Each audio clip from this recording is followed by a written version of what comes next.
Ladies and gentlemen, can I please have your attention? I've just been handed an urgent and horrifying news story. And I need all of you to stop what you're doing and listen.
Ladies and gents, welcome back to the Coffee and KOs podcast, presented always by Fight Bananas.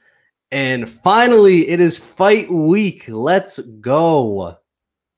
Dude, I have been waiting a long time to say those words. It is finally fight week, and Coffee and KOs is just taking such a big step forward in 2021. So just every aspect of this, I'm just pumped up for. Steve's got the new looking background out there. He's got all that. We got merch. We got merch right here. So before we get into the show, we can kind of talk about that and plug that a little bit. So we got merch for sale. You can go on our Instagram, look on Linktree. It's under merchandise. Find that. Everything is 15% off in our store. You go, if you already have a shirt, great. If not, it can be any Coffee and KOs merchandise. Post a picture, tag us in it on Instagram, and you've automatically entered a chance to win a signed Coffee and KOs t-shirt. And no, it's not signed by us, okay, because that would be boring. We're actually sending a shirt down to Glory MMA. Those guys are nice enough to sign it. You know, I don't know if you've heard of guys like Grant Dawson, Kevin Kroom, possibly Laura Sanko, possibly Megan Anderson, possibly Tim Elliott. There's tons of guys down there. And so if you want to win that shirt, that signed shirt, I would highly suggest taking a picture of you and your Coffee and KOs merch, post it, tag us in it, and enter for a shot to win. And don't forget to use your promo code UFC is back, which gets you the 15% off. So these shirts are basically going for dirt cheap right now. Like, it'd be crazy not to do this, because the prize that we're giving away when it's all said and done, priceless in my opinion, but you could definitely put probably a 3-digit value to that if you wanted to. Yeah, I mean, Grant Dawson himself, I honestly think he has a shot to become a champ here very soon. The dude is a savage. So I definitely think it is worth it. Go check that out, guys. But enough of that. 2021, we are going to be off to a hot start, fellas. A hot start. I mean, good Lord, Max Holloway, Calvin Kattar. That is going to be an absolute banger. Super excited for this one. And I don't want to get right into that, because I know that, Steve, we got some segments and news we want to do, but I'm just so excited for this weekend. This 3-week layoff was way too long. Way, way, way too long. It was way too long, but the way that they're coming in with the triple header week, where you're getting Saturday, Wednesday, Saturday, and they're all I guess they're at pretty interesting times, but the first card, which is this weekend, is going to be a 3 p.m. start time. And then Wednesday gets a little weird with a noon start time. And then I think UFC 257, that's like your classic 10 p.m. So, you know, we got 3 in a row. It's going to be an incredible start to 2021. And there's a ton to unpack as we start here.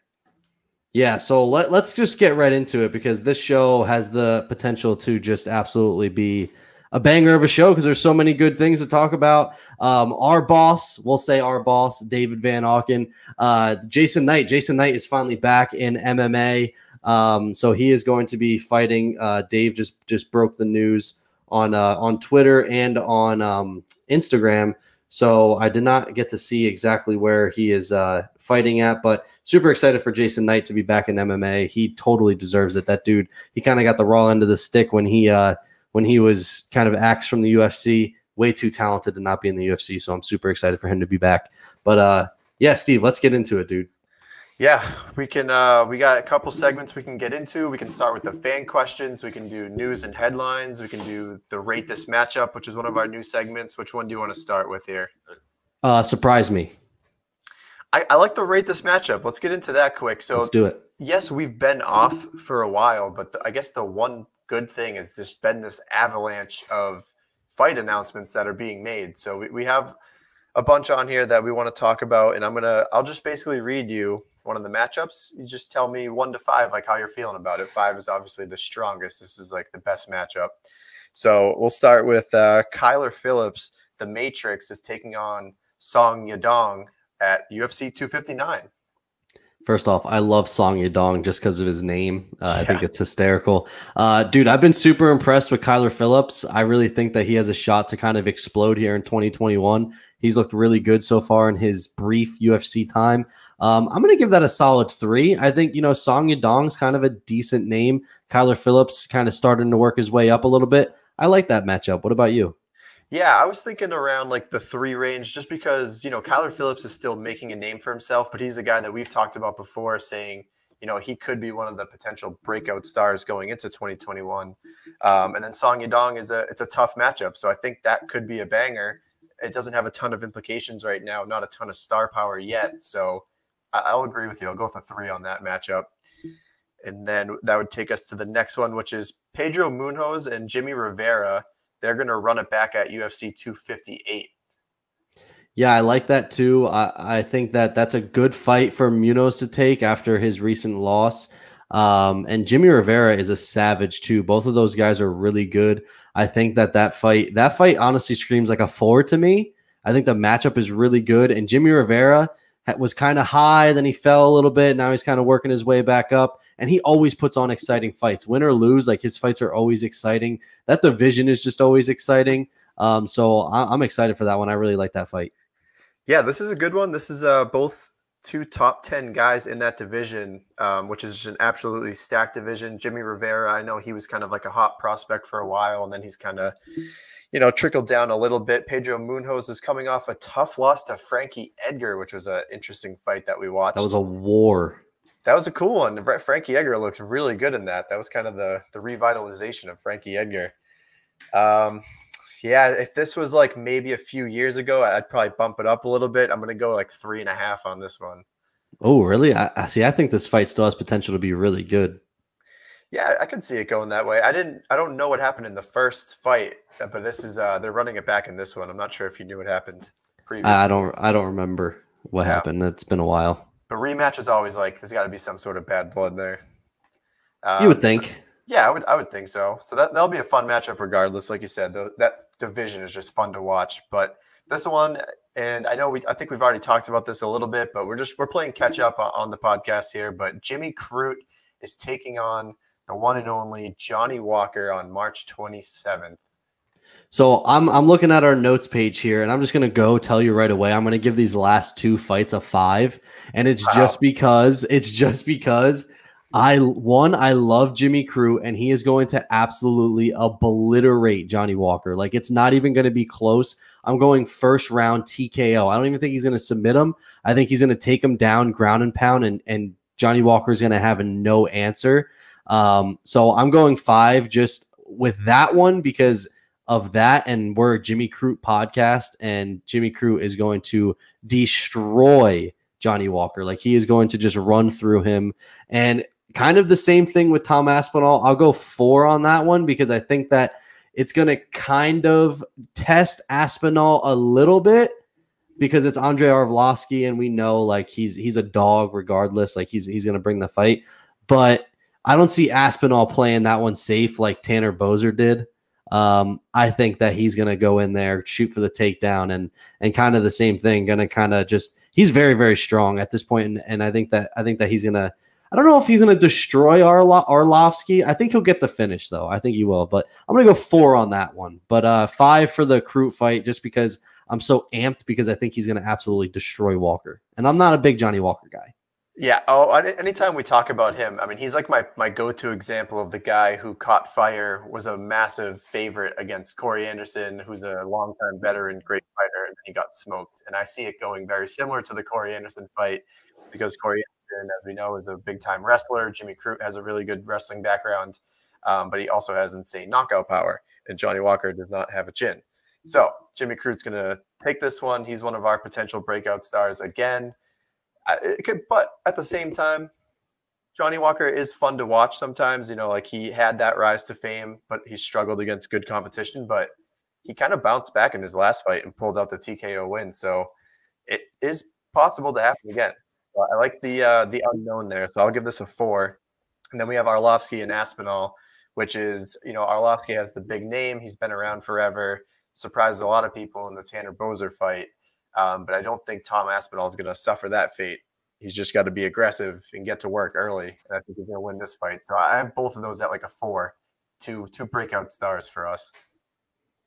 Yeah, I like that. I get just too amped up when it comes to Jimmy Crute, man. Like, I'm all in on Jimmy Crute. Like, I firmly believe that this dude has a shot to be a champ. And so I just get hyped up. Like, it's like Conor McGregor. Like, people are going to automatically give a Conor McGregor fight matchup like a 5, right? Because it's Conor McGregor. Like, right. I almost feel that way about Jimmy Crute, because I just love the man. Like, he's awesome. He has just so much potential. We've talked about it so many times. Like, he really has, I think, all the skills. Like, we're just starting to see the power now, like, in his striking. Before it was wrestling and submissions, and now he's knocking guys out. And it's like, this man is going to be a problem.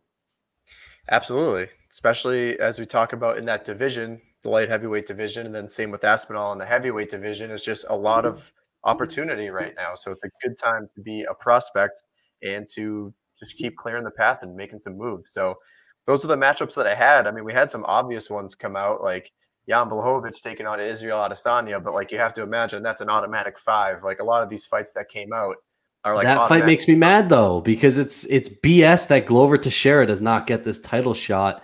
And that just makes me so angry. Like, that drives me crazy. Listen, I love Izzy, and we've said this, so I don't want to dwell on it. Like, Izzy is the money factor. We get it. Like, anytime he fights, he's going to bring in more money than what Glover Teixeira is.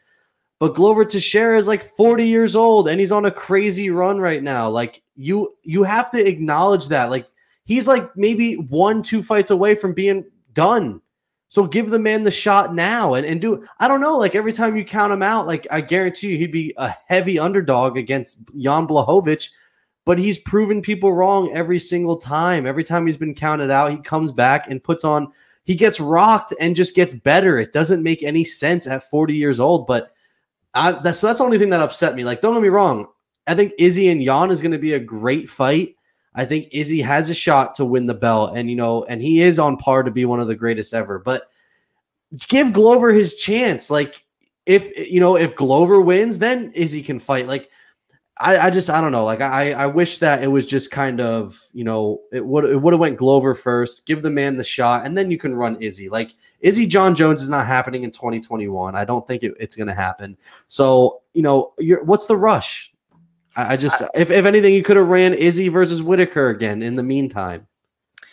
Yeah, well, that's interesting, because that's actually one of the headlines that came up, has to do with Robert Whitaker. But I definitely agree. I think with the way that this is going to play out, like, if Izzy wins the 205 belt, I personally think that he's going to win this and then go back down to 185, which would prolong the 205 belt. Like, he's going to take his sweet time to fight again. Glover's only getting older. And then if Jan wins, is Jan going to take another fight this year? I don't know, because he's getting older too. He's like 36, 37. So the time is just really bad for Glover Teixeira. Time is not on his side.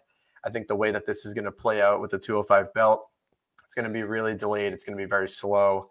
And Glover just had a lot of momentum. So it's killing his momentum, and it's killing his chances to be a champ. So I think he got snubbed straight up. It's one of the bigger snubs we've seen. 100%, and it's complete bullet BS. I was gonna curse, and then I didn't curse. I feel like I was about to say bolognese.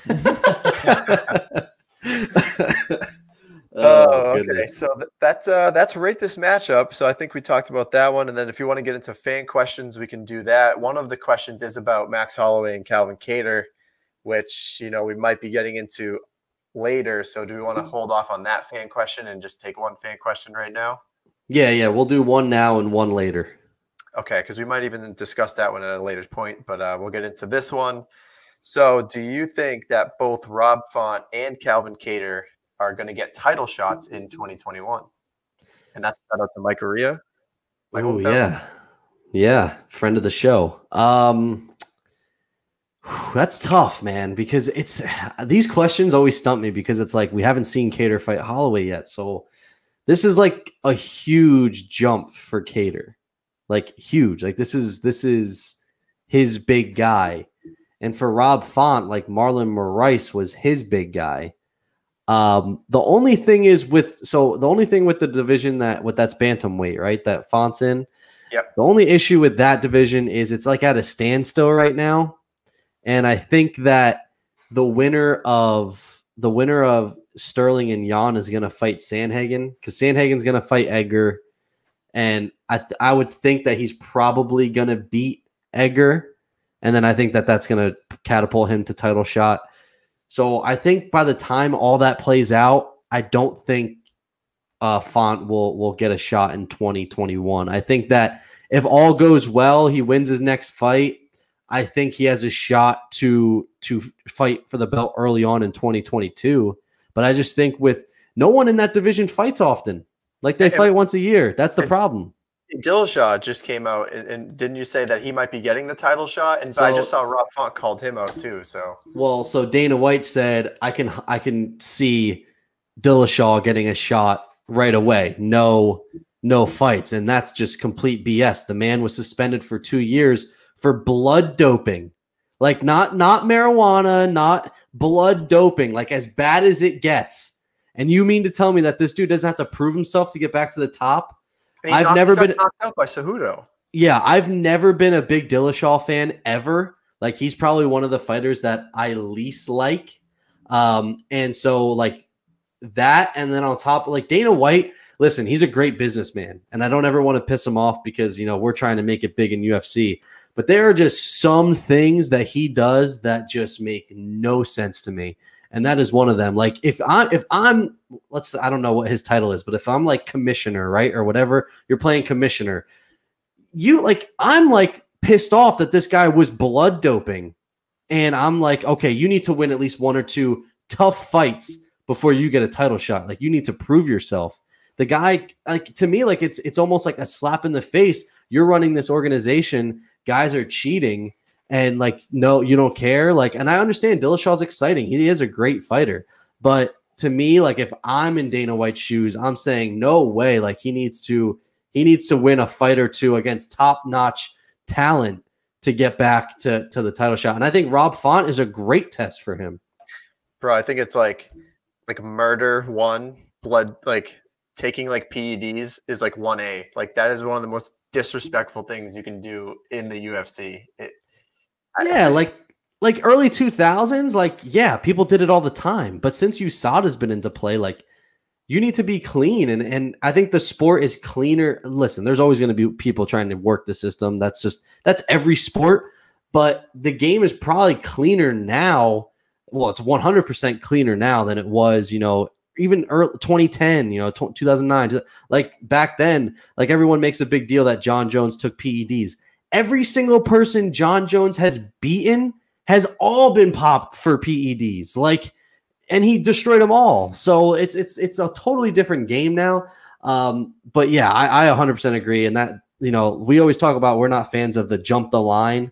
And if you're going to, you get popped for PEDs and then, you come back and get an immediate title shot, how do you reward that? Like, that's garbage. Right. I think he did serve his punishment. I think it was a 2-year ban, which is that's a lot of time to take away. And he did serve that.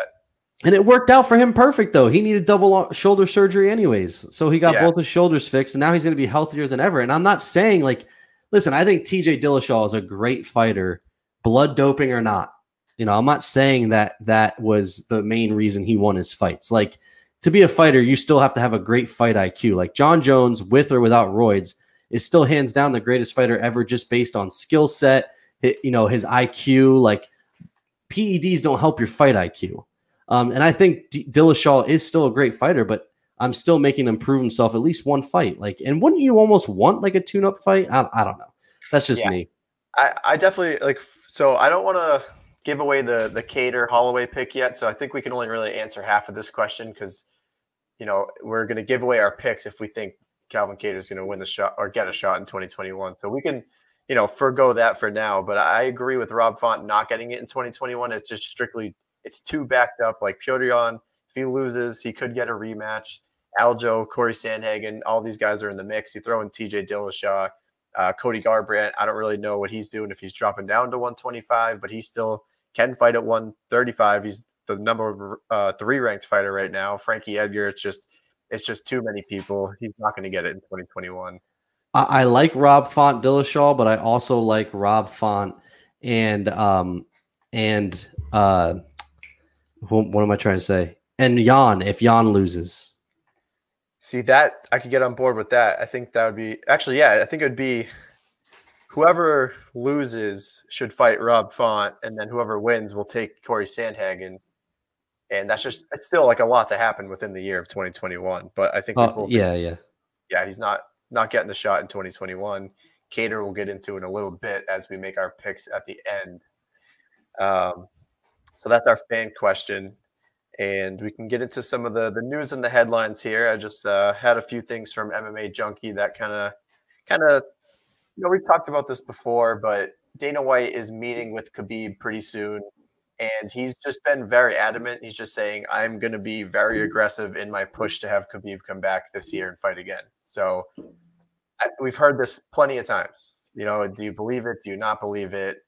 Dana White is a businessman. He's definitely a salesman. I could see him making the push, and he really, really wants Conor Khabib. Do you think he's being disrespectful to Khabib in any way? Like, Khabib made it known, like, I don't want to fight without my dad in my corner. My mom doesn't want me to fight. Obviously, based on like religions, I think kind of play a part in that, and the decisions they make. And he's pushing, and Khabib has constantly said, I don't want to come back. I don't want to come back. Everyone thinks Conor Khabib is electric, and it is, but I don't see it going any different. And so it's hard for me to get super excited. I mean, it's a Conor fight. I'm going to get excited, but it's not like I still lean to Khabib heavy in that, and he's beaten everyone. Like, it's just, to me at this point, like, I think it was a perfect ending to his career. I think he officially cleared out everyone that even anyone thought would pose a threat to him. I don't know. In ways, I find it to be a little disrespectful. I think, so 2 parts to that, but I do think Dana is going to make the push regardless, whether or not he thinks he's being disrespectful. And then Khabib, I think, is still open to it. If it's out in the open that Dana White's going to push for this and Khabib is still willing to meet him, then I think there is still a possibility that it's going to happen. Because why would you just not decline it and just say, no, I'm all set, and don't even have any sort of discussion? So yeah, I think he will come back. I do. I think he'll come back and he'll fight the winner of Dustin and Conor and go 30-0, and that's it. But Dana did say that it's one more fight. Like, that's it. One more fight. That's it. So and I think it's largely going to depend on what happens at UFC 257. If Conor goes out there and gets a finish within 2 rounds, the Conor Khabib 2 fight is, in my opinion, very likely to happen. If Conor goes out there, doesn't put on a great performance, I don't think it's going to happen. But I think if Conor goes out there, he's lights out, then I think there's a real possibility of it. Yeah, I agree. I think if somehow Poirier was to win, then Khabib stays retired, because at that point, there's no reason to you don't make Khabib Conor. He ain't fighting for the belt if he doesn't win. Right. And I don't see, would Khabib want to come back and face Oliveira? No. Like, would he come back and fight like Michael Chandler? If Michael Chandler goes on a run, like, maybe, but probably not. Like, who else is he going to fight that he hasn't fought? Yeah, no, I agree 100%. So we'll see what happens with that. I think the meeting is taking place in January. But regardless, Dana White has come out. He said that UFC 257 is not going to be for the belt, but that the winner of it will, like, he said, probably will get the next title shot, which is kind of mind-blowing, but there's just so much going on here. So another news with the lightweight division, Oliveira versus Gaethje was in the talks, but Oliveira's manager is basically just saying he doesn't want Gaethje. He wants the title shot next. And I feel like this is kind of a hot discussion going on right now. I feel like I went out on Instagram, commented, and was like, nah, give Oliveira the shot. And a ton of people were coming back at me saying, like, no way, like, give it to Gaethje versus Poirier McGregor. And there's just a lot going on. So what do you think? Who's getting the title shot? Listen, we're an Oliveira podcast. I was with you on that. I feel like a lot of times if we're commenting like on people's stuff, like you and I kind of had the same feeling on a lot of things. And I 100% agree with you. I think, how do you not, like, what are these people seeing that doesn't warrant Oliveira a shot? Now, there are people out there that think Tony is overrated. That was one of them. Which I kind of agree with, but it's not necessarily always who you beat, but in the way in which you beat them. And he just purely dominated Tony Ferguson. Like, they were light years apart when it came to skill level. And I think Oliveira is like, he is in his prime. Like right now, like he is as hot as they come. And it's like, it's almost like a Glover run. Like he's now Glover's older, but like, as far as like, I'm talking about runs, like just purely dominating I think he's got like 8 or 9 wins in a row or something like that. And like 8 of them are finishes. I mean, and he didn't finish Tony, but like I said, any other person in that division taps to that armbar. He's the only guy that doesn't. So I think Oliveira 100% gets the title shot. And I don't hate the Gaethje fight. I honestly think he would destroy Gaethje. He's got a longer reach. I love Justin Gaethje. He's one of my favorite fighters to watch. But I think Oliveira is just at this point. He, to me, is the most skilled person in that division. If you put all of the skills in MMA together, he is the best as far as he can do it on the ground. He can, his stand-up has vastly improved. His kicks are very good. I really like Oliveira. He's very crafty with using his striking and his takedowns together. Now, granted, I don't think he beats Khabib still, because I think Khabib is just way too good of a wrestler that he could get him down and basically hold him there and not have to worry about the submissions. But I think that Oliveira is right now the hottest guy in that division. And I think he poses a threat to Conor, and that might be a bold statement and scary to say, but he is just like, I know that it was at a bigger weight class, but like, look at how Conor fared against Diaz, a taller, lankier fighter the first time. Like, Oliveira is a taller, lankier guy that can handle himself on the ground. Very, very good. Listen, I don't know who wins that fight. If it was to happen, that would be a tough one for me to pick. It's going to kind of largely depend on what Conor does to Dustin. Because again, it's hard to tell because, we don't see Conor fight all the time. I mean, Conor's Conor, but I think that fight is pretty close in my opinion right now, at least on what I'm going with from recency bias. Yeah, I would just say, for the people who, when I said Charles Oliveira deserves it, and we're clapping back saying like, no way, like Gaethje gets the winner of, Dustin versus Conor. Now that I'm thinking about it a little bit more, like when we were talking about Justin Gaethje getting the title shot, he went on like a 3 or 4 win streak, but he didn't really beat amazing people either. Like I think it was James Vick and was it Barboza? Barboza, Vic. It was Tony Ferguson is what propelled him. So, and if he would have won, if he would have won by decision and it was a little bit closer, he would have never got the title shot. It was more the fact that he purely just smoked Ferguson. Right. And then, but why are we saying that Justin Gaethje deserved it after getting a winning streak and just, finishes Tony? But all of a sudden when Charles Oliveira fights Tony, now Tony's overrated and washed up. Like, why? That narrative just does not make any sense to me. So those people saying that are just making no sense. It's purely like the thing is with MMA is people they cling on to a fighter and no one can beat that fighter or deserves it more than that fighter. And I totally respect it. But like Conor, people think, and I said this on our show, I think before, like people think there is zero chance that Conor can lose this fight. No way. No chance. There's no way that he can possibly lose. Look at who Dustin Poirier has fought in his last 5 fights. Every single person has either held a belt or fought for the belt. Like, he's a killer. He's as good as they come. And I do think Conor comes out victorious. I know I made my pick already, but I just think like there is a way that he can lose. He's lost before. Like, it's not like he's invincible, but you know, Conor's got, you know, the magic or the Mystic Mac fan crowd, and so people can support him, and I love that. You know, that's great. I would love to have a fan base like that, but that doesn't make that person invincible. Yeah, Conor is beatable. We've seen it happen, and you could call it a blueprint if you want, but like the blueprint is kind of there, and it's to be able to wrestle, and it's to be able to push the pace, which is something that I rewatched the Dustin Poirier Dan Hooker fight, and Dustin Poirier in round 5 was looking fresh. Like, he looked good. Like, he was ready to go. So like someone who's going to be able to push the pace, that's Dustin Poirier. He can do that, and he has incredible striking. Granted, I know Conor has the greatest striking we've ever seen. Everyone says it. That's fine, but Dustin Poirier can box too. Like, he is a legit striker.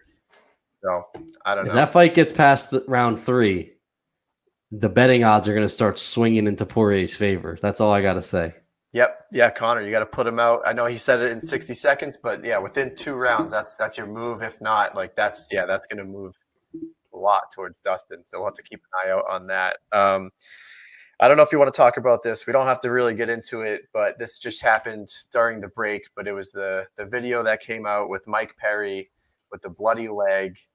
There's really not much to say at this point. He's been in the news for the wrong reasons for a while now, and he has mental problems. He has mental issues. I do feel bad for him, but he just needs help. And I do agree with a lot of the people coming out saying that the UFC isn't doing a lot. Like, they'll be willing to book him another fight, but they're not willing to get him help. So I think what they need to do is just kind of isolate him from the UFC and get him some sort of treatment that's going to get him back on the right path. Yeah, I kind of said this to you, and I'll keep it short and sweet. He's got a kid now. His son was born. You know, congrats to him. If that doesn't change who you are, there's nothing that's going to change you. You know, you got to want the help yourself. If you don't want the help, there's no helping him. And it's sad. Mike Perry, great to watch. I think if he really went to a full fight camp, really put his head into it, and really, you know, got, you know, the help he needed, I think Mike Perry is a top 10, top 15 guy. I really do. I mean, Mickey Gall is a strict ground fighter, and he obliterated Mickey Gall in his own game. And so I really think that Mike Perry is a very good fighter. I mean, we're seeing him fight guys with training by himself, you know, not even doing anything. Just imagine this guy is working with a good team and everything else. He needs to figure it out. I don't think the UFC is going to – I mean, look at Irwin Rivera, that news. Guy tries to murder both of his sisters. Like, the UFC doesn't seem like an organization right now. It's still such a new organization. There's no union. There's no – so how they don't seem like the type of company to really help its fighters with those situations, because it's still so new. And that's not anything against the UFC. Like, it's a new organization, and you know, like, these guys, they don't, you know, they still got to pay for all their own stuff or rely on sponsorships. Like, the UFC is not paying your way for really anything except for your contract. So you know, that's nothing against the UFC. It's new. Hopefully in the future, things kind of start getting better for fighters, but 100% Mike Perry needs some sort of help. And I hope he gets it, because I love to see him fight. I think that he honestly is a very good fighter, but I don't know. I don't know what else has to happen for him to kind of figure it out.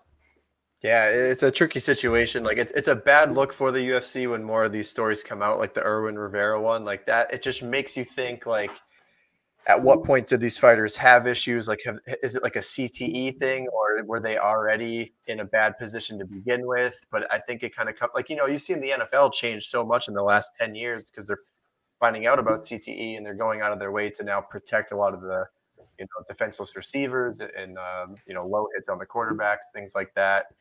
The problem is you can't change martial arts, really. Like, you can't say, well, you can only punch this.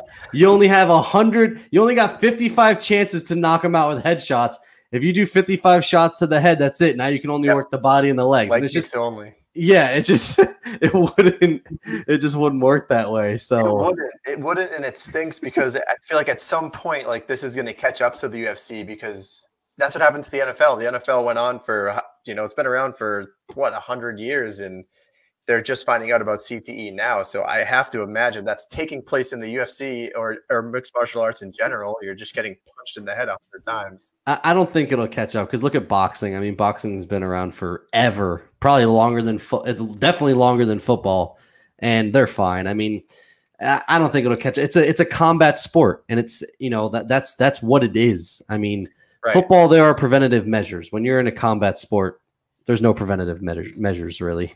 Yeah. I mean, the only thing is maybe practice like restrictions or guidelines, maybe less sparring, stuff like that. But when it comes to in-fighting like action, there's nothing that they can do. Yeah, because these guys, I mean, they want all of it. They want to punch people in the head. They will die in that octagon. Like they sign up exactly for that. But I feel like that's what will maybe hold them back in the mainstream. Like if they ever wanted to really get as big as the NFL as the NBA, it would just be under scrutiny. They're going on ABC, bro. That was going to be one of my headlines. I didn't put in there on the notes, but I wanted to talk about because the ABC deal is huge. Like that is so much exposure for the UFC. I am actually pumped about that. Are you going to watch on ABC or ESPN? Because it's going to be on both.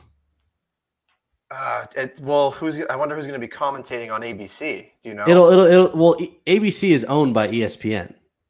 Oh, I didn't know that. So it's going to be the same broadcast team. Okay. Well, I'll probably watch it on ABC just to be a little different. Why not? We'll watch it on ABC too.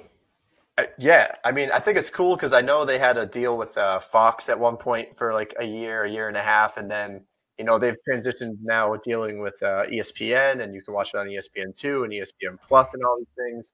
Now it's on ABC. So it's really, really good exposure, which I'm very excited about. Yeah, before you know it, we'll be on there. Didn't Dave make a comment about that? He was saying like, "Oh, we gotta get ABC and Fight Bananas together." So don't ever count it out.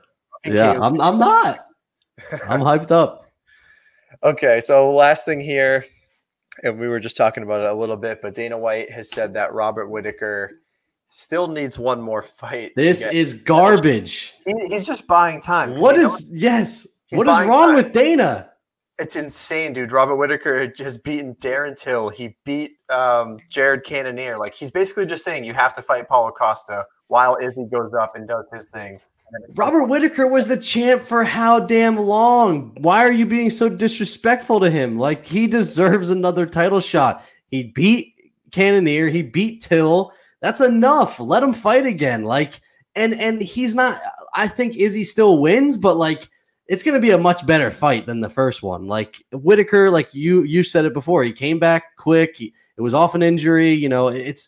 He's going to be a totally different fighter now. We saw him, and now he's utilizing his wrestling again. He did that against Cannonier too, which that's not something he kind of stopped doing that for a while. So, dude, Dana White's killing me, man. I love Dana. I really do. I like Dana White, and it's just killing me. Like, I don't understand. I wish that I could talk to him and be like, and just kind of pick his brain as to why, and like a more in-depth, because I don't like to judge because, we only get a 5-minute snippet of him talking about it. I want like an in-depth explanation as to why some of these things, like why the Glover Teixeira, why Robert Whittaker, like, I don't think he has anything against them. And I understand it's money moves, or you're a businessman, but at the same time, like, man, like I feel like as a fan, if I'm saying Glover Teixeira as a fan, I feel like he should get the shot. I feel like as a boss, you would be like, this guy definitely deserves it. I feel like we know the why. Like, it's just obviously business reasons because Dana White's all about the money. It's the why not. Like, if you were to confront Dana White and you were like, why does Rob Whittaker not deserve this after beating Cannonier and Till? Like, defend that. You can't. Without saying it's about the money, it's about the business. Like, from a he beat him standpoint in the rankings, like, why? Why not? So yeah, it's tough. And it sucks because UFC is too new and there are too many casual fans. Like, there's not many diehard fans. So the casual fan will buy Izzy and Jan. They will not buy Glover Jan. Glover Jan screams fight night. Izzy Jan fights or screams, pay-per-view. But to us, like, I'm buying Glover and Jan because like Glover Teixeira's story is next level. So, I just, it sucks. There's too many casual fans still carrying the sport. Once it starts growing a little bit, maybe it changes a little. But I mean, I understand it's a business, but damn, I really want to see freaking those fights happen. And Robert Whittaker, man, how you going to disrespect that dude? I know. Former champ. The guy he's a great family man, really nice guy, just beating everyone right now. So I hate to see it. I feel like I was a Dana White fan at one point, and now I'm just kind of like, you can't really like him that much because he's going to screw you over at some point, and he's already done it too many times. So I'm out on Dana White. You're out on Dana White. That's a bold statement coming from a UFC-based podcast. Steve, take that back. No. Like I'm fine with just like the relationship is just like you just do what you do, and I'm just gonna like pretend like I don't know who you are, and these decisions are coming from somewhere else. Well, it's also not just him though. Like there are matchmakers, Sean Shelby and those guys. So, he's the one that confronts the media, so he kind of takes the brunt of the lashing out. Bro, but Dana White walks into there and he's like, "All right, what do you guys got? Doesn't matter." That's Dana White. I can't say you're wrong because you're probably right. Like he hires people, but like, nah, dude. Listen, I would love to be a matchmaker. That means I wouldn't have to do anything because Dana White just does it all. I just sit there and look pretty. Oh man. All right. Well, that's all I had for the news and the headlines. If you want to start getting into some picks, unless you had something. No, I don't have anything. You did a great job. I love when you formulate the list. Makes it nice and organized. We're not over here blabbering about nothing, but it's fight week. Super excited. It's time for picks. It's a new slate. Steve was the winner of 2020. Let's get a good boo in the chat here. Boo, Steve. You shouldn't have had one. But 2021, we got a new slate here. And listen, this is so everyone that listens to our show knows that I am just straight garbage at saying names. And talk about a tough card to start out saying names, man. Holy goodness. This is a tough one. We know the second guy. I don't know the first guy. That's a tough one. So there's a couple. So before we get into the main card, there's a couple fights I'd like to like kind of point out. Carlos Felipe versus Justin Tafa. I think that fight is going to be very, very good. Amari Akhmedov versus Tom Breese. I like that fight a lot. And I really watch out for Philip Haas this weekend. He's kind of starting to take off a little bit, and I'm super, super excited to watch him fight this weekend. So that is actually the featured prelim of the night, Philip Haas versus Nasruddin Imavov. That's the best I can do on that one. I mean, there's a couple of decent fights in here. I'm not like pumped about a lot of them. I think the Akhmedov fight looks pretty interesting. He takes on Tom Breese, who's 12-2. I mean, Akhmedov didn't look great against Weidman, but he's still a solid fighter. David Zawada, I've seen fight a few times. He's pretty solid. So prelims are okay, nothing crazy. The main card's like, I don't know. It's a little questionable on the main card for me, to be honest. I'm kind of talking about the main a little bit. I'm a little disappointed, and I said this on Dave's show. I'm a little disappointed in all of the cards for Fight Island. Like to start the year, like you give us a 3-week break, and don't get me wrong, like you give us Connor, that's great. You give us Holloway, awesome. I love that. Obviously, we lost Edward Shemaev, which sucks, but I still like Chiesa Magny. I don't know if I like that as a main event, but I like that fight. But the fights kind of following those are just like they're not very exciting, which can be good though. Because when there's not big names, like these guys are trying to make a name for themselves so they could come out and put on a hell of a show. So I'm not saying that the card's going to suck. I'm just saying like to start the year, like I was almost expecting like just a littered freaking card of just studs from beginning to end on all 3 cards to kind of kick off the year with a bang. Yeah, I would have to agree. And even like you're talking about UFC 257, a pay-per-view, It's a classic Connor card. I mean, Chandler Hooker's awesome, but outside of that, there's nothing too great. But it seems like it heats up later on in the year. I know like UFC, it's either 258 or 259 has like the 3 title shots, and it's it'll get better. It'll get better. It has to. I hope so. So let's start into picks. Our picks. This is the first card of 2021. Our picks. Super excited for this first fight. Steve, how the hell do I say these names? Punahil? Soriano. I can say Soriano. I got you on the second one. It's Dusko Todorovic. I knew Dusko Todorovic, but I'm a little stuck on Punahil Soriano. I feel like that makes sense to me.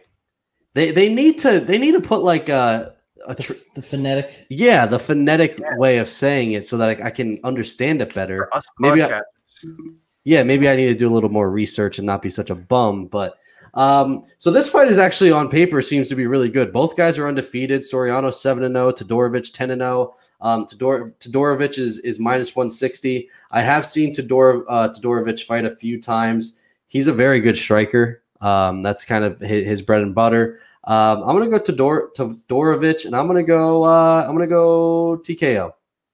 Start off the year hot with a TKO. Yeah, I think I like a lot of finishes in this card at least, so that's a plus. But this is I remember watching Dusko fight Daquan Townsend not too long ago, and I actually just when we were on break for a quick second, there was a video of Todorovic fighting Michel Pereira back in 2018, and he knocked him out. He's the only guy I think to knock out Pereira. So he's got a ton of power. He does fight very flat-footed, and Soriano seems to be more of like a wrestling heavy. He's a Dana White Contender Series guy. They both have one fight in the UFC, so they're both relatively new to the sport. I know a lot of people like to lean wrestler on this, but I have seen Todorovic fight a few times, and I do like what I see with the power.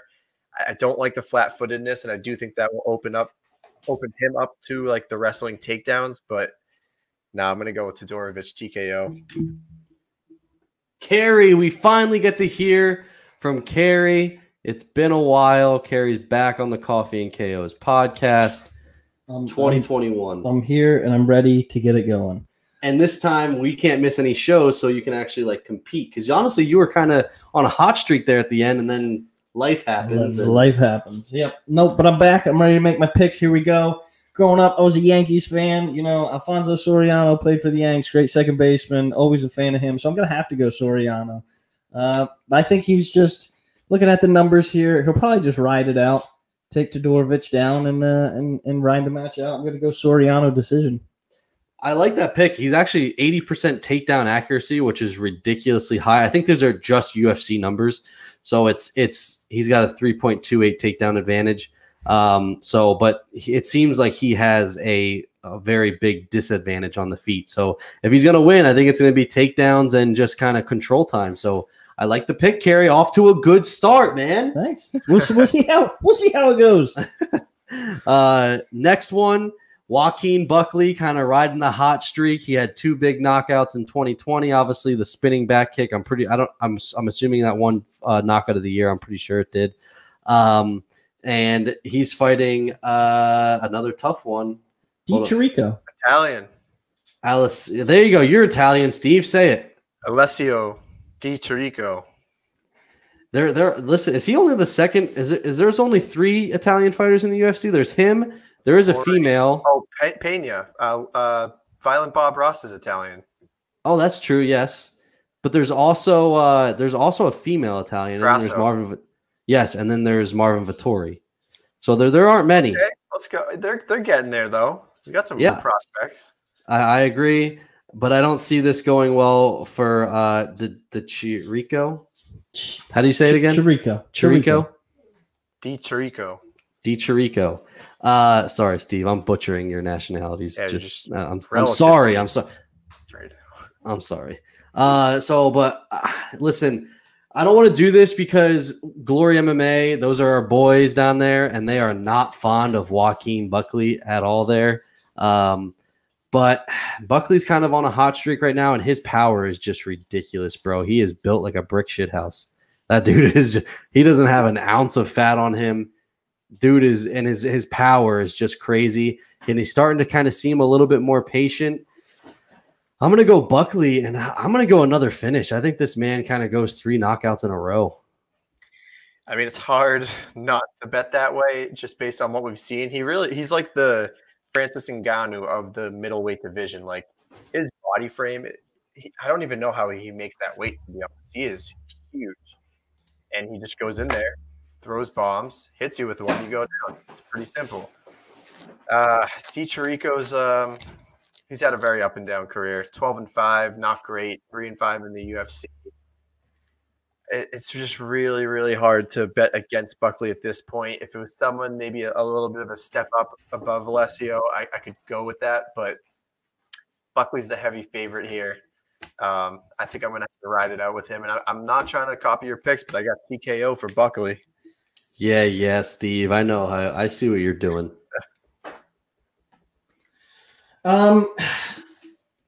Listen, quarantine, there's been a lot of content consumption, a lot of subscriptions coming out. HBO Max, big one, came out with a new show called The Flight Attendant. I don't want to ruin it for you if you haven't watched it, but I'm about to ruin it for you if you haven't watched it. All right, so spoiler alert. There's a really creepy guy in that show. His name is Buckley, badass assassin, right? But you don't know who he is until the end. But I feel like we know who Buckley is in this case, and we know he's going to come out like a tank, and I'm feeling a knockout as well. So I'm going to go knockout Buckley.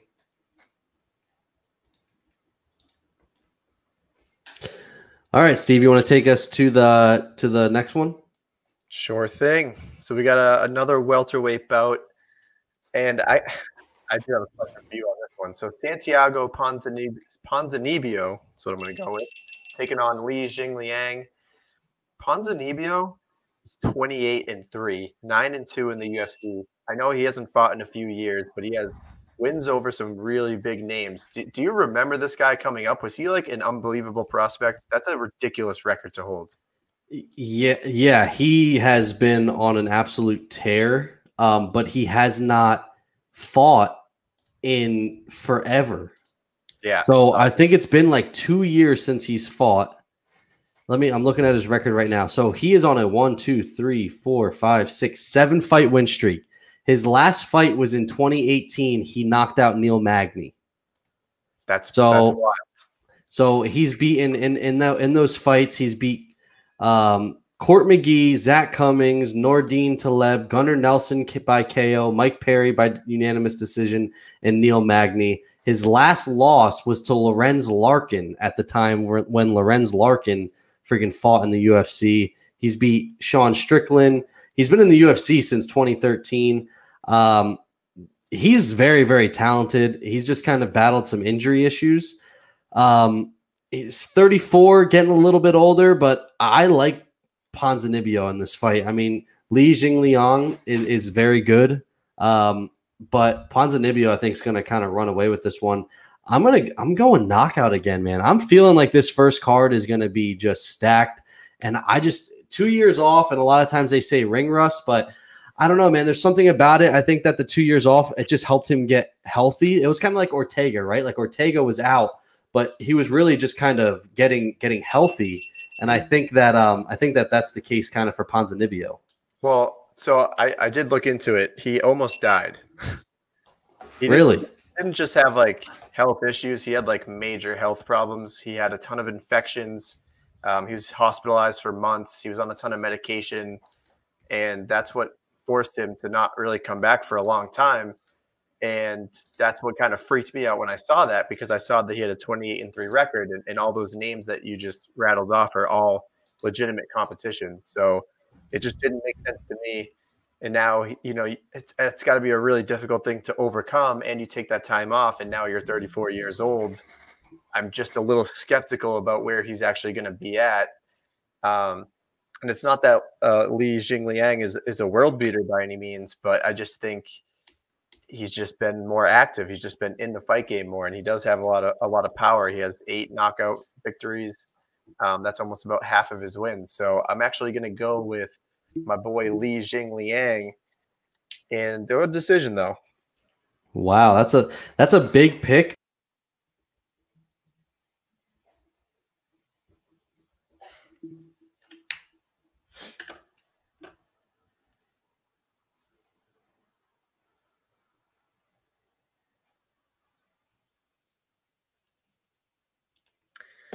Can you hear me? Yes. I said that. So right now, Jing Liang is a plus 240 underdog. And I like that. And I'm going to bet on that. All right, Carrie, go ahead. I don't know. This is a tough one for me, basically because I can't do anything with these names. Ponzinibbio, Zhang Lang. The only thing I got is Zhang Lang gonna make him sang. So I'm just gonna have to go Zhang Lang, and I'll go with a submission. Zhang Lang with a submission. Submission. Let's get it. Wow, that's out there. All right. You want to take us to the next fight, Steve? Yes. So this is the one that kind of threw me for a loop for being the co-main event in an awesome main event. So it's Carlos Condit taking on Matt Brown, which I think I said it before, but this is basically an awesome matchup from like 2010. And I mean, we saw Carlos Condit in his last fight. He fought Court McGee, who's another older veteran fighter, and he actually looked really good in that fight.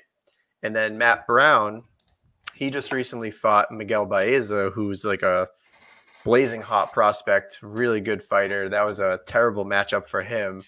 So I obviously assumed he was going to lose that fight, but when you pair him against Carlos Condit, who's not that hot prospect anymore, he's on the back end of the career here. It's kind of tough to pick between these two, but just strictly based off what we've seen with Carlos Condit in his last fight, I thought he actually looked really sharp. His striking was on point. So I feel like you got to go with Carlos Condit, and I actually really like how the odds are. I think it was minus 160 last I checked, but I feel like you got to put some money on Carlos Condit this weekend, and I'll take him by decision. Damn you, Steve. I actually had Carlos Condit too by decision. I don't know. I think that he's gonna honestly probably get it done by knockout because Matt Brown's chin has been like iffy, but at the same time, I feel like Condit's power also is not the same as it was. So I'm gonna actually ride with I'm gonna go with Condit as well. I'm gonna go decision. But I think that it's gonna be a good fight. Yeah. Well, I think one thing I wrote down here, which I thought was funny, was between the two of them, they have 85 total pro fights. And even within the UFC, they have Matt Brown has 25 UFC fights. Condit has 17 UFC fights. Like these are just like legends of the UFC, which is always, it is fun to watch. They always have like the name that a lot of people like to see, but the product I'm not really getting too hyped about. But we'll see. I thought Condit looked really good in his last fight. So my turn? Yes, sir. All right. I think Brown's going to take him down. Ooh. I don't think Condit's. Although now that I think Brown will take him down. I'm going to go with a Brown with a TKO. Ooh. TKO. Ground and pound. Yep. And that's the way it's going to be. I think this fight, even though it's kind of like well overdue, I'm excited for it. I don't know if it's co-main worthy, but I am excited for it. It's like blast from the past. You know what I mean? And I don't know if you've seen the highlights of Matt Brown dropping a elbow on freaking Diego Sanchez. Like he's got power and he's just been doing it forever. If you look like his record, both of these guys' records, like the 17 losses and the 13 losses, like that's like kind of the same with Anderson Silva. Not that they're on Anderson Silva level, but they've just fought too long. You know what I mean? Like, yeah.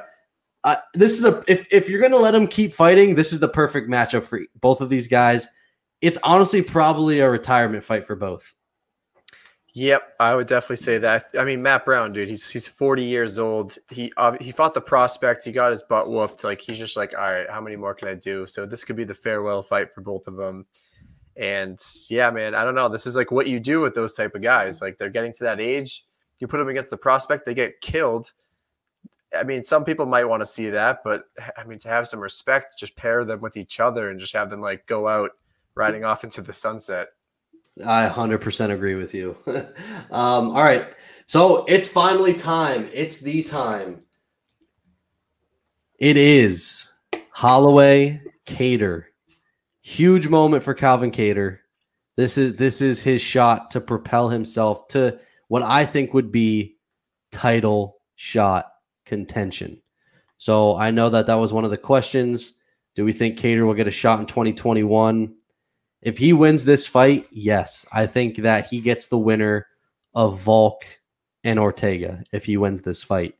I'm super excited for this. I'm excited for Kattar. We know the New England Cartel has been great to us, so I'm super excited for him.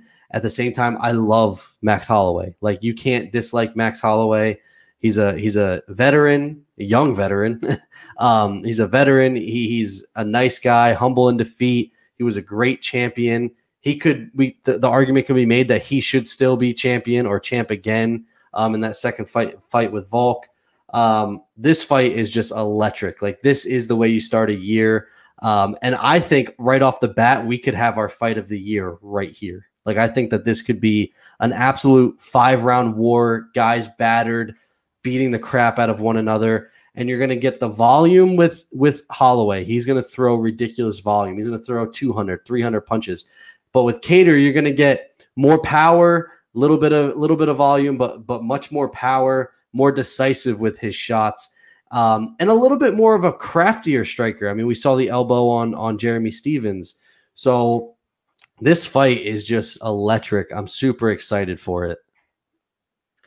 Man, this is such a great way to start 2021, and obviously, no matter what, I have to ride with my New England Cartel guy, Calvin Kattar, but I do actually firmly believe that he can win this fight. And not just saying that because he's with the New England Cartel, but we have just seen his boxing is so clean, and he throws with a ton of power. And like you were saying, against Jeremy Stevens, he was able to get that spinning elbow, so he can mix it up a little bit, whereas Max is pretty straightforward. You know exactly what's going to happen. He's going to press the pace. He's going to throw 200 plus strikes. He doesn't have a ton of power behind those, but they add up after a while and then eventually wear you down.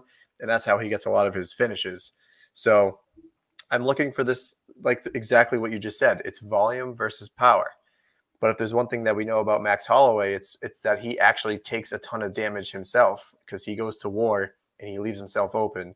So a little stat here, but in his last 5 fights, he's absorbed 678 total strikes, and that's 135 per fight. So yes, I know he throws a ton, but he also gets hit a ton. And I just think with Kattar being, he'll have the size advantage. He's 5'11", same height as Holloway, but he's going to have a 3-inch reach. And with his boxing skills and his power, I think he's really just going to be able to hit him harder and just kind of wear him down the way that Holloway usually does it. So I'm taking Kattar in this all day, TKO. Wow. So another fun fact is Holloway has never been finished. Like, he doesn't get knocked out. Both of these guys never finished. So I don't think it's going to go to I don't mind the Kattar pick. And I think, I don't want to make all the same picks as you, man. That's not the way to start out the year. We got to make this a little bit of a competition. But like you said, New England Cartel has been great to us. So I feel like we have to pull for them. I love Max Holloway, so it will break my heart to see him lose, but it's also going to break my heart to if Kattar was to lose. So I'm going to go Kattar, but to be different from you, I'm going to say it's going to be a 5-round war and it's going to go to decision. I will say that, and I think you guys talked about this, you and Dave, the odds makers here, yes, they're giving Holloway the advantage. He's the favorite in this, but there's some good money to put on Holloway. Like, he's like, like 130, 140. It's really not that big. Like, he's still one of the best featherweights to ever do it. Yeah, 100%. I think that there's good money to be made really on either end. Even Calvin at being a plus, what is it, 140 underdog or whatever. Like, I think that, you can make some money there. I don't really like the betting lines too much on this card. I think that's kind of the one fight that, you could make some money on it. But other than that, like, I don't typically bet favorites. I'm more of like the underdog guy. And I think that, I don't know. I would kind of shy away. If I'm doing a parlay, I would shy away from that fight. It's too hard. Yeah. It's too hard to predict. I think the betting for this card is going to be more of the prop bets. I like a lot of like the over under rounds. I like betting that, or even betting by the method, I think is a really effective way to bet in this card. But yeah, like you said, I'm not feeling too confident in a lot of these matchups because I think a lot of them are very unknown. Yeah, I 100% agree. Carrie, final pick of the day? Listen, we got Kattar, we got Holloway, Kattar. Which way do you choose? I think if Kattar doesn't take him down in the, he can't let it go the distance because the judges are just not going to cater to him, and Holloway will have the sway. I think Holloway is going to ride it out. I think it's going to be Holloway decision. It's a great pick. Carrie? Yeah, we'll make that the scary carry. I was going to make it Todorovic, but I feel like that's a really bad choice, and I'm going to go with the Holloway. Ooh, double scary carry to start the year, and it's one that could happen. I'd say, yeah, we're going to be we're on the upward climb there. That's going to be a tough one for us, but I am going to be still pumped if Calvin gets this win. Yeah, I agree. Fellas, it's been great to be back. God, it's fight week. Can't wait. Saturday, we have a huge show. Saturday, right after the card. You can catch us on the Fight Bananas YouTube channel. We will be live on there recapping the fights right after they happen. If you can't stay up, it'll also be up as a podcast. We're so excited for the opportunity. It's going to be crazy. Don't forget about our merch and our shirt giveaway that we sent to Glory MMA. We are going to get that signed by a bunch of guys. The only way that you can win the shirt is if you're in it to win it. To be in it to win it, you got to post a picture on Instagram using some sort of Coffee and KO's merch. We got t-shirts out there. Here's one of them, Cup of Joe Rogan. And all you got to do is post a picture of you with the shirt, tag us in it, and tag Fight Bananas in it. Automatically enters you for a chance to win the shirt. We're super excited for this, and it's going to be a hell of a ride of 2020. Super stoked. Yes, and don't forget, so if you want to buy a shirt, Teespring is what we use. If you go into our Instagram profile or any of our social media profiles, we have our link tree in there. So if you click on that, I think merch is the first one at the top. So go there, find anything that you like. You use promo code UFC is back. That will give you 15% off. You can buy all the merch that you want. And yeah, either way, we're going to be pumped about Saturday, the 3 p.m. card. So we'll probably be going live around 6, 7 o'clock. So make sure to check us out. Yeah, everyone. So that's going to do it for our show. It's been great to be back. Make sure you check out Coffee and KO's on all platforms. Everywhere that you can find a podcast, that's where you'll find it. This will be up on YouTube. So make sure you check that out. Subscribe. Give us 5-star ratings. Follow us on all Instagram, Twitter using Coffee and KO's 1. We are presented by Fight Bananas, where we are jacked on caffeine and crazy about fights. And that's going to be it, guys.